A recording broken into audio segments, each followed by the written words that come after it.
What is up, watch friends? Welcome to another episode of Talking Timepieces with Tony. And today we're going to be talking about, is Rolex becoming more exclusive? So let's roll the intro and we'll talk about it.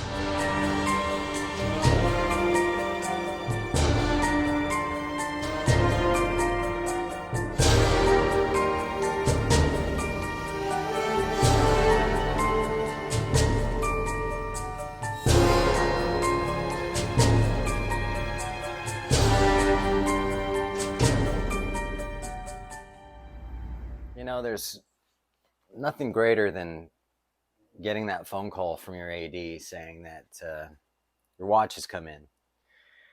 You know, especially Rolex, whether it be a Patek Philippe, a Vacheron, whatever. Rolex right now are just Rolex and Patek are very hard to get. But there's nothing like going into your AD and they bring out that watch on the tray and they show it to you for the first time and you're just like in awe, like, wow, I can't believe they actually called me. That feeling of knowing that you're getting something not a lot of people can get. And I'm not talking about gray market because they're obviously readily available on the gray market. I'm talking about that experience of getting your first, or not your first, doesn't have to be your first, but your Rolex, man. And then you get it home on top of it. Now that you bought it, and you get it home, you got that green bag, you got the box, and and you're unboxing it, you know, and you just look at it, and it's this just like a little child at Christmas or birthday or whatever, and you know you're getting, and you open it up, and everything falls out, and you're like, right on. These are the tags and extra links. This is just my Submariner, but just as an example, when you get this, it's a very simple but very iconic green box. When when you open up the compartment and you've got the cards and the booklets, and they give you some other little gifts sometimes. But the most important thing is the watch. But the overall experience and the overall presentation, even the little cushion, you may get the crown guard, and you just do this and you open it up just like a little kid at Christmas, and you go, oh my God, I just got something that so many people want, especially with the sports models that are so hard to get, you know. And you get it home and it's already been sized, and you put it on your wrist, and then you spend the next few days straight staring at it, looking at it every angle. You take photos of it. You're never going to get sick of it. You're so in awe that you have this watch. Now that you have your watch, and you think, you know, there was once a time where you could just walk in and buy any watch you wanted, as far as a Rolex or whatever. And although it was a fun buying experience, and you get it home and you open it up and you do the same kind of thing, but knowing that it's pretty exclusive and hard to get makes it just that much better, doesn't it? Sorry. As far as, okay, fuck that shit.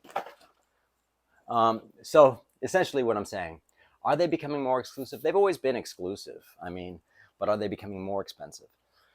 Uh, like I watch this channel, Mark Goldberg, I think his name is, dog trainer guy. I like his channel. I mean, you know, I can't sit through all of his live shit, you know what I mean? Because it's, you know, it's what it is. But I enjoy what he says, what he has to say. He's pretty knowledgeable about what he knows. But and he's kind of said, you know, like Rolex are getting up to that sort of Patek status, and Tudor are becoming the new Rolex in a sense, as far as, you know, Rolex, Tudor are becoming more difficult in a sense as well. Rolex, here's the thing, and I've talked about it. Okay, now I know that Rolex make, anywhere from 800 to a million, 800,000 to a million watches a year. Now it's understandable that, from the pandemic or whatever, that there was a shortage on watches. Now a lot of all these other companies have all caught up and they're all good. You can go out and buy a Cartier and there's no wait list. And the supply and demand with Rolex it's still very difficult because the supply doesn't meet the demand, right? But my AD told me several months ago that they're getting as many watches now, today, as they did prior to the whole pandemic. Okay. Having said that, um, it's just like playing catch up, right? So the thing is now we've got some economic shit going on, and all the stuff that's going on in the world. I was thinking, these watches may be more readily available to people now because a lot of people are holding onto their money a little bit more than they were during all the government giveaways and things like that. But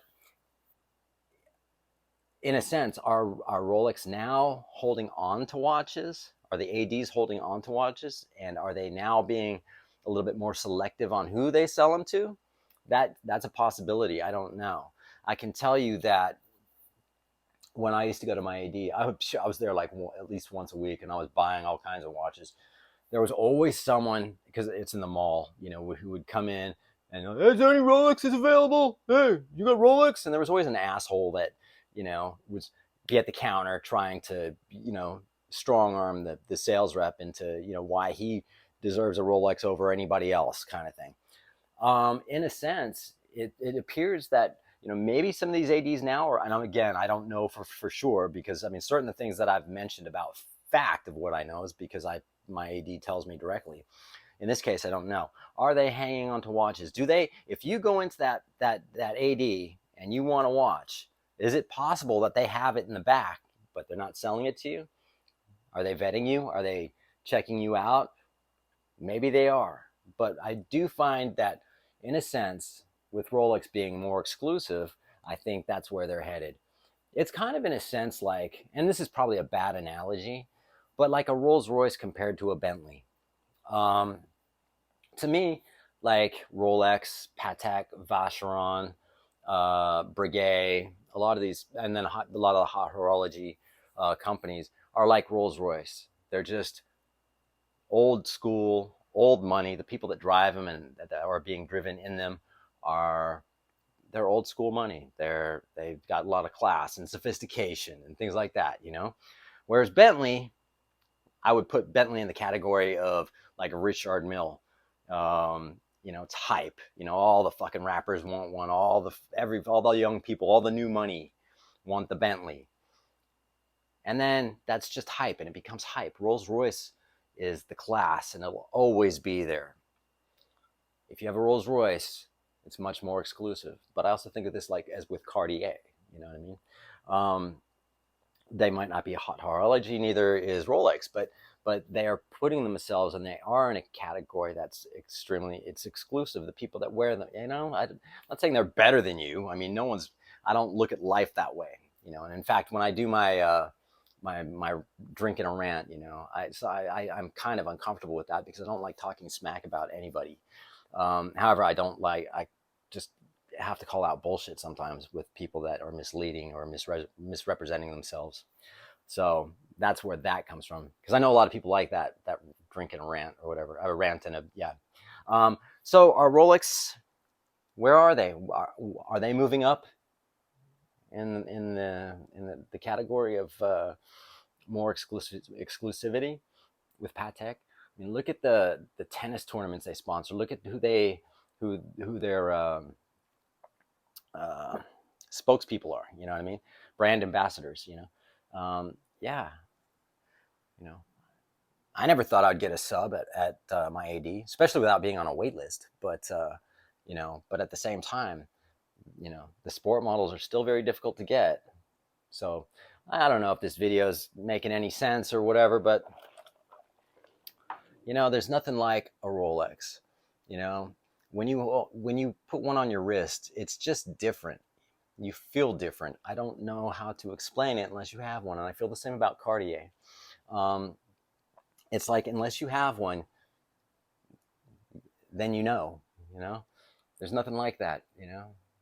Sometimes we want to box and unbox our watches like I just did again, you know.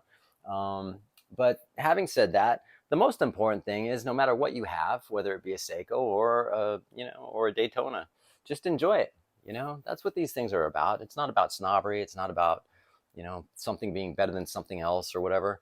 You know, they all keep time, and we all don't need one. Our phone does just a great job by it as it on its by itself. So, having said that, please like, subscribe. I do appreciate everyone who is liking and subscribing, and we'll see you on the next one. Thanks.